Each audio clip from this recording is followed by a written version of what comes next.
Jeritan pilu kagetkan warga di Surabaya di malam hari. Senjata tajam si kakak tewaskan adik dan keponakan. Suara minta tolong terdengar dari sebuah rumah di Jalan Putat Indah Timur I, Surabaya. Orang-orang segera mendatangi rumah itu. Warga dikejutkan di ruang tamu ada ibu inisial Sundari Hartati, SH, dan anaknya, Yiyin, YN, bersimbah darah. Di dekat kedua korban, ada seorang laki-laki bernama Andik. Andik yang saat itu mengenakan jaket warna biru dongker dipenuhi bercak darah. Tangannya memegang pisau. Warga langsung membekuk Andik. Ada salah seorang warga yang kemudian menghubungi Command Center Surabaya. Ambulans dan pihak berwajib datang.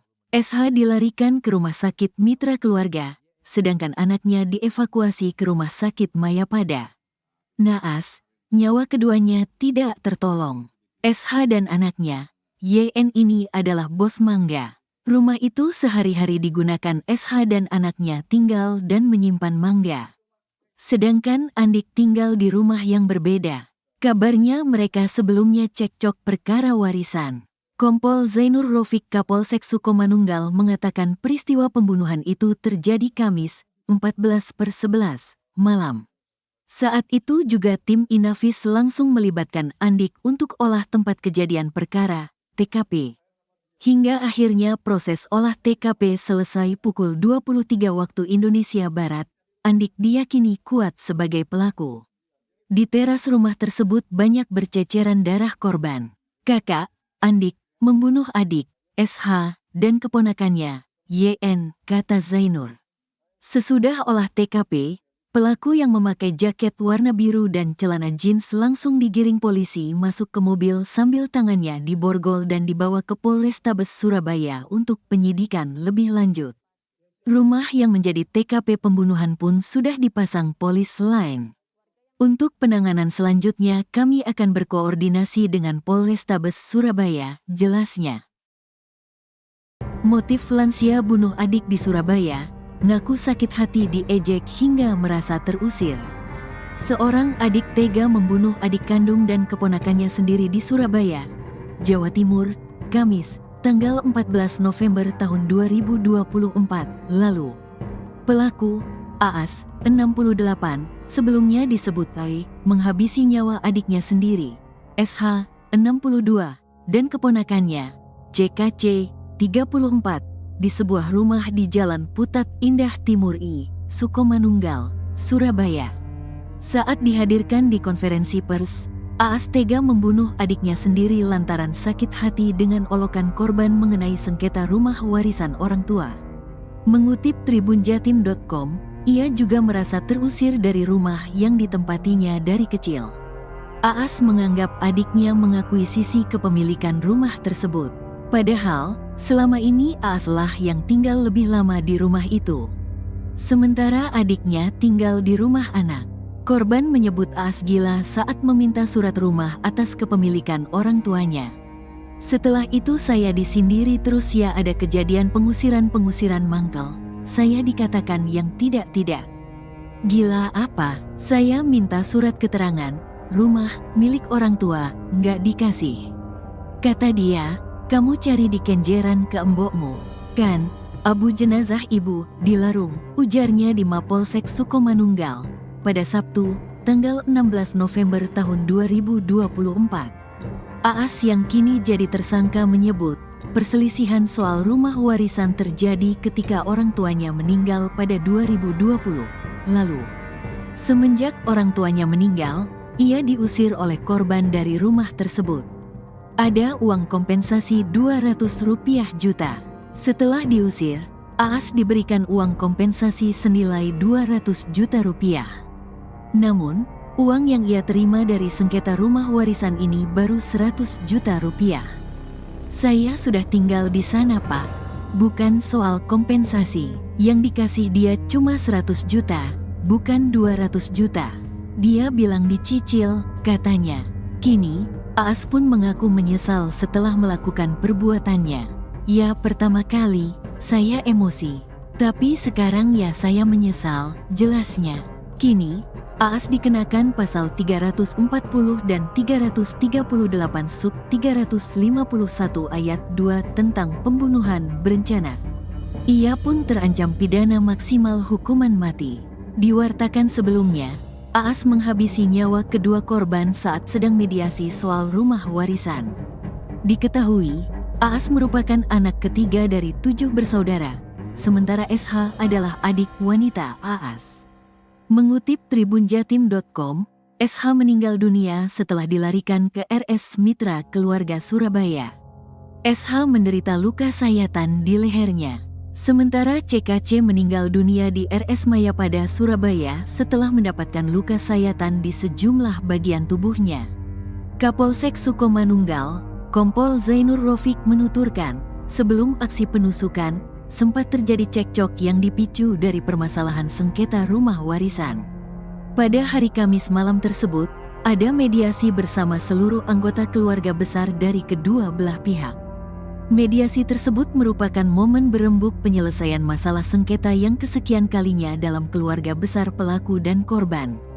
Di hari kejadian, pelaku sudah berada di ruang tamu terlebih dahulu. Sejumlah saudara juga sudah hadir di rumah tersebut. Namun, saat proses mediasi, pelaku justru ngamuk. Si pelaku sudah ada di ruang tamu duluan. Nah, semua saudara sudah ada, tapi belum lengkap di rumah itu. Mau dimediasi lagi kesekian kali di rumah saudara yang lain, ya TKP itu, lah kok ngamuk, bacoki, membacok, ujar Zainur Rofiq. Kronologi lansia di Surabaya bunuh adik dan keponakan saat mediasi soal rumah warisan. AI, 68, warga Sukomanunggal, Kota Surabaya, Jawa Timur menikam adik wanitanya, SH, 60, hingga tewas. Tak hanya sang adik, AI juga membunuh anak kandung SH atau keponakannya sendiri, CKC, 34. SH tewas dengan luka sayatan di leher. Sementara CKC mengalami luka robek pada pipi kanan, pelipis atas dan bawah mata kiri, dada tengah dan kiri serta telinga kiri bagian bawah. Pelaku dan korban adalah kakak beradik dari 7 bersaudara.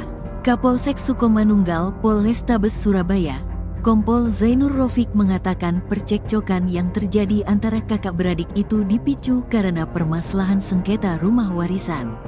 Bahkan beberapa bulan sebelumnya, konflik keduanya sempat menyita perhatian pengurus RT dan RW setempat.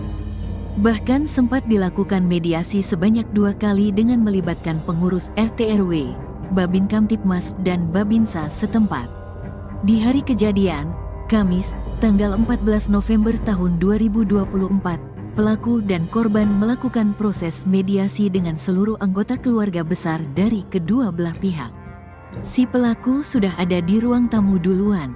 Nah, semua saudara sudah ada, tapi belum lengkap di rumah itu. Mau dimediasi lagi kesekian kali di rumah saudara yang lain, ya TKP itu, lah kok ngamuk, bacoki, membacok, ujarnya, Jumat, tanggal 15 November tahun 2024. Ternyata sebelum pembacokan terjadi, masalah warisan tersebut sempat memperoleh sengketa rumah warisan. Saat itu pihak pelaku memberikan sejumlah uang kompensasi atas permasalahan sengketa rumah warisan. Namun entah mengapa, pelaku kembali mengungkit permasalah rumah warisan dan minyak adanya rembukan mediasi yang kesekian kali. Saat itulah pelaku yang kalap tiba-tiba mengeluarkan pisau yang disimpan dalam tas dan menusuk kedua korban secara membabi buta hingga kedua korban meninggal dunia. Rupanya minta warisan lagi. Padahal sudah diberi, kok malah membacok jelasnya. Setelah kejadian tersebut, pelaku langsung disergap oleh saudara kandung lainnya yang berada dalam forum mediasi tersebut. Kompol Zainur Rofiq memastikan, pelaku dalam kasus ini adalah AI. Kini AI sedang menjalani pemeriksaan di Mapolsek Sukomanunggal. Nah, aksi kekerasan ini, informasi baru kali ini. Tapi sebelumnya, ya cuma marah-marah saja, sesuai keterangan saksi. Artinya, dulu enggak sampai ada kekerasan, tapi kok sekarang malah endadi, menjadi-jadi, kata dia. Saat diperiksa, Ai mengaku sakit hati karena diejek dengan kata-kata yang menyakitkan.